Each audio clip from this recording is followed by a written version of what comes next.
About a week ago, Lenmo dev team announced a new CS2 Wingman mapping contest. And while usually I would just cover the results once they're out or try to predict them, this time I thought it might be also interesting to go a bit more in depth on the development process and showcase the making of my submission, the Berghain.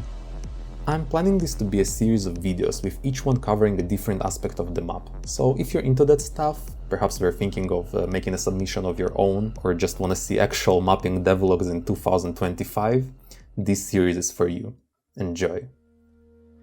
Alright, first of all, before anything else, let's read the contest rules, because surprisingly many people don't do that. But yeah, they're quite simple. Basically, create an original Wingman layout, you can collaborate with any amount of people, and interestingly enough, the ratings will be heavily weighted towards gameplay with a lesser focus on originality and minimal attention to aesthetics. This tells us that we should put most of the month and a half given to us into making the map as fun as possible, while hopefully also sprinkling in some original ideas and neat visuals to make it stand out against the competition. With that knowledge, I created the first draft of the Bombsite. Alright, this is kinda painful to look at, let's go a couple of versions forward, and yeah. My idea here is to have a pretty big bombsite that is very easy for terrorists to set up on. I often find myself disliking how on some Wingman maps the bomb zone is super small and hard to get to, which encourages cities to camp around and just listen to the bomb plane sound. While here they either have to push aggressively to secure it early on, or prepare to do a retake. In general, that's kinda my philosophy and one of the main gimmicks I'm trying to achieve with this map.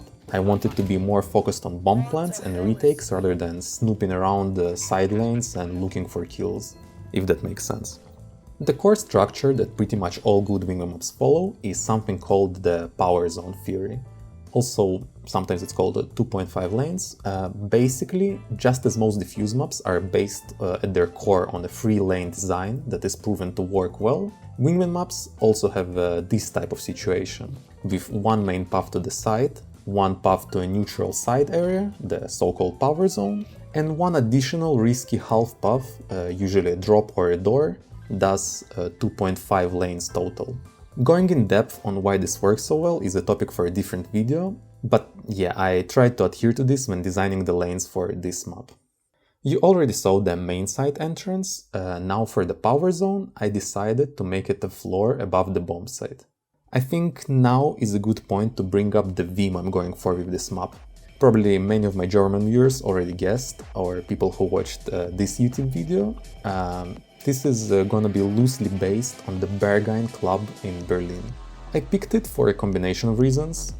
First of all, because concrete warehouse factories are quite easy to work with in terms of level design. They are very square, which provides good Counter-Strike feeling angles, and detailing them is also a fair bit simpler than most other organic settings.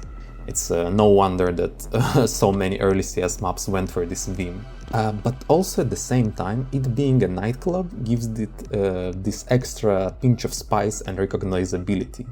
It will allow me to go really crazy with the lighting and visuals once we get towards detailing it.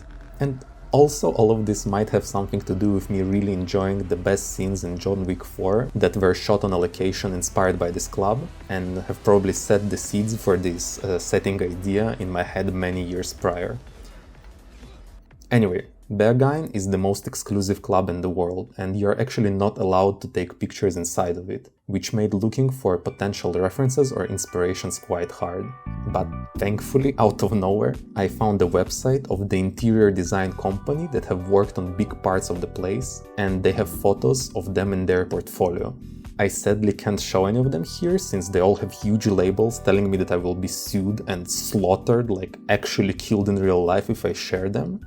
But I'll leave a link to their website in the description in case you want to have a look.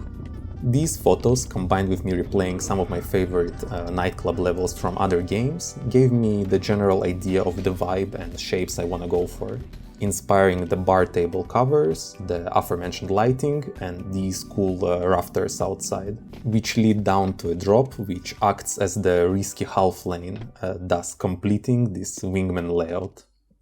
With this first complete version nearly done, I polished it a tiny bit more, blocking off some angles I considered sus, and cleaning up some other stuff, and scheduled it for a couple of playtests. Will it play well, or will it be absolutely horrible? We will find out in the next week's episode.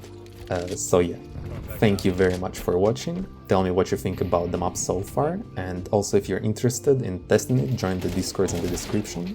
Like the video if you enjoyed it, and consider subscribing, and I'll see you next week. Bye bye.